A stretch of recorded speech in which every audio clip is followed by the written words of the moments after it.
Welcome to Graspable AI. This is the first of two videos talking about how to teach about AI friends.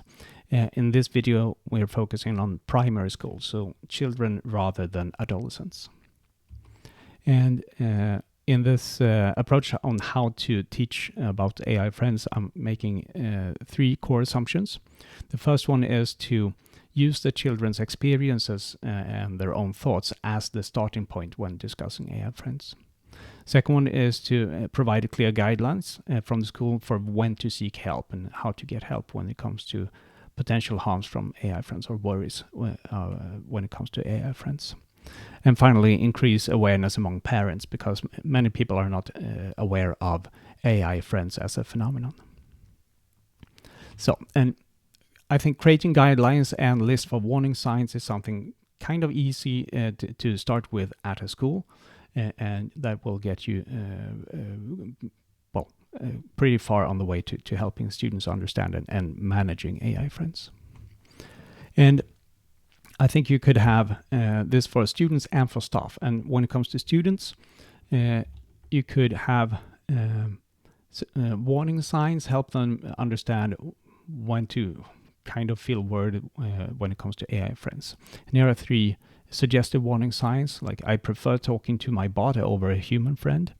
I feel I miss my bot once a day, once a week or something. Or I'm hiding how much I talk to my bot. I'm sneaking away to talk more to my AI friend. And suggested guidelines basically include if you're worried for yourself or your friend, talk to an adult that you trust. And this could be a teacher, it's probably the most natural case, but the school nurse, anyone actually that you trust. And I think it makes sense to have contact details so it's easy to send a message if you can't find the person. And sometimes it's easier to send a text message instead of facing a person and talking to them face to face. When it comes to staff, it makes more sense to also talk about risk factors, so staff can be more alert to risks or signs of worry among some students. And socially vulnerable students are in a risk group, as are students with particular tendency for dependency on other social dependencies. And a warning sign could be students becoming solitaires, while previously having friends, starting to hang out by themselves instead of being with others and spending time with their phone. Suggest guidelines. These are suggestions. At the end, you'll have an exercise on this as well. First, have someone that the student trusts talk to the student or the child. I guess the teacher or a teacher, but it could be someone else. If there is signs of worry, or if the worries can't be crossed off after that, it makes sense to engage a school nurse or some kind of health team. And if there is still some worries after that, engage parents, so parents as well can know what's going on and follow up on the situation. All right, so for which ages is this? I would say when most kids have their own phones or tablets or computers, but I guess phones is most common. That is when you should start to talk about AI friends, because we can assume that kids will start using AI services, and then AI friends are not far off. I think it makes sense to that class mentors or perhaps school nurses should take care of this kind of teaching. If not, then you could have basically any adult at the school with a lot of trust from the students. So it could be school clubs or something like that, leaders at school clubs. Okay, so how could you teach about AI friends for children? And I think listening to students is the kids is a great start. You could discuss a number of questions concerning AI friends in the class or in groups, smaller groups, and then share in full class. here are some suggestions for things you could discuss. And I think it makes sense to avoid making the children feel like having an AI friend is the norm. So if you feel that it might be 2 or 3 people in my class that has an AI friend, I don't think it's time to bring this up in the full class. But if it might be, I don't know, 10 out of 25 or 7 out of 25, it's definitely time to talk about this, just to help them reflect on AI friendship.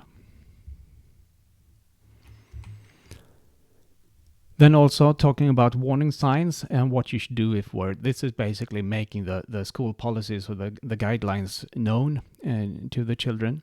And talking about age restrictions, most of the AI friendship services have age restrictions for a good reason.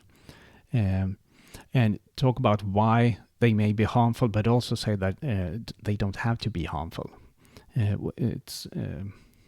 We shouldn't spread fear more than necessary. Yeah, talking about warning signs and what to do if anyone is worried about themselves or a friend. Then also inform parents. And at this age, I think it could be fine to use emails or the school website or something like that to inform parents. But parent meetings is also great because it's easier to reach those who might need it the most when you have parent meetings. And just making parents aware of AI friends as a phenomenon is a great start. And also make them aware of the risk with AI friends, but also that harm is uncommon. So AI friends in themselves is not something to worry about.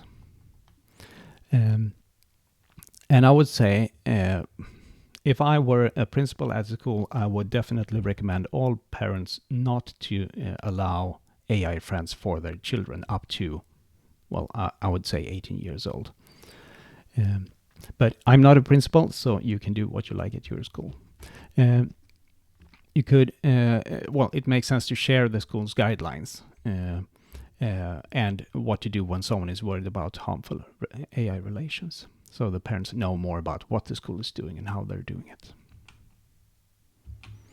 All right, time for an exercise. And this exercise is basically start implementing guidelines for AI friends on your school.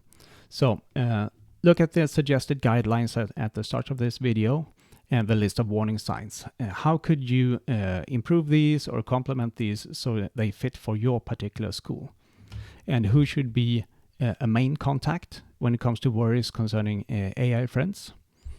Write this up in some way and then send it to a principal or someone else that can make decisions on guidelines and policies, or talk to them directly to get this ball rolling. It's kind of an easy step to have these guidelines in place for a school, and I think it could make a big difference. If your school already has guidelines, your exercise will be read through them and see if you can suggest any improvements to them. All right, thanks for watching. See you in the next video.